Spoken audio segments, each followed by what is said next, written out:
सावित्री मद्र देश के राजा अश्वपति की पुत्री थी। राजा अश्वपति के कोई संतान नहीं थी, इसलिए उन्होंने वर्षों तक तपस्या की और देवी सावित्री की कृपा से उन्हें यह पुत्री प्राप्त हुई। उसी देवी के नाम पर उसका नाम सावित्री रखा गया। जब सावित्री विवाह योग्य हुई, तब राजा अश्वपति ने उसे स्वयं वर चुनने की अनुमति दी। सावित्री ने वन में रहने वाले अंधे राजा द्युमत्सेन के पुत्र सत्यवान को अपने पति के रूप में चुना। नारद मुनि ने राजा को बताया कि सत्यवान अत्यंत गुणवान है, लेकिन उसके भाग्य में केवल 1 ही वर्ष का जीवन शेष है।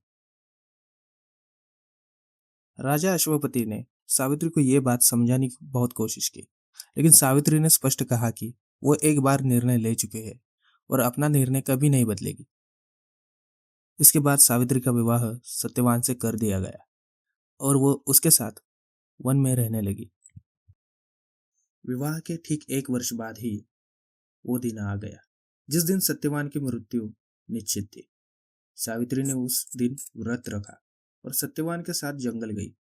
जंगल में सत्यवान लकड़ी काटते समय अचानक गंभीर सिर दर्द से पीड़ित हो गया और सावित्री की गोद में गिर पड़ा। थोड़ी देर बाद सत्यवान ने अपने प्राण त्याग दिए।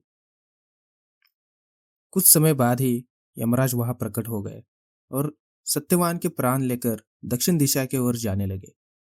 सावित्री बिना किसी भय के यमराज के पीछे चल पड़ी। यमराज ने उसे कई बार वापस लौटने को कहा, लेकिन सावित्री ने शांति से उत्तर दिया और अपने पति के प्रति कर्तव्य, नारी धर्म और सत्य की बातें करने लगी। सावित्री के धैर्य, बुद्धि और अटल निश्चय से यमराज अत्यंत प्रसन्न हुए।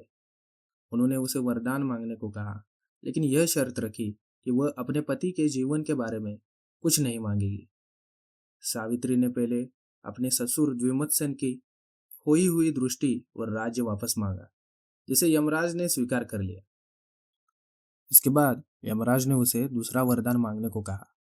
सावित्री ने अपने पिता के लिए संतान प्राप्ति का वर मांग लिया, जिसे यमराज ने सहर्ष स्वीकार किया। अंत में यमराज ने सावित्री को तीसरा वरदान मांगने की अनुमति दी। तब सावित्री ने कहा कि उसे अपने पति के साथ 100 पुत्रों का सौभाग्य प्राप्त हो। यह सुनकर यमराज मुस्कुराए और बोले कि बिना सत्यवान के यह वर संभव ही नहीं है। इस प्रकार यमराज ने सत्यवान के प्राण लौटा दिए और सावित्री अपने पति के साथ वापस वन लौट आई। बाद में द्युमत्सेन को अपना राज और दृष्टि दोनों वापस मिल गई और सावित्री तथा सत्यवान सुखपूर्वक जीवन बिताने लगे।